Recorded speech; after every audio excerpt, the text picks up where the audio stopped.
We also had to get the phone turned on. I'm at my friend's house. I call the phone company. Can you turn on our telephone? Okay, it's going to be a problem. I figured. How? Why? It's just going to be a big nightmare. That's our policy.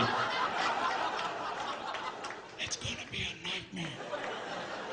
Something about hell on earth.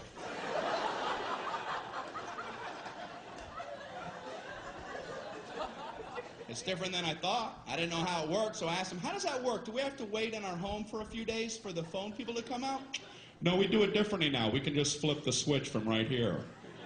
Oh, great. Can you go ahead and flip it? We're going to flip it next Thursday.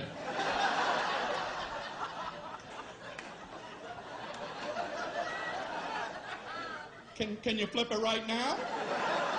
We're going to flip it Thursday, late, or Friday, or sometime in November.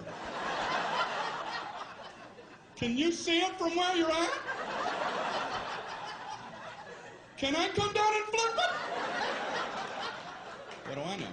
I guess there's only one flip switch and he has a lot to get to.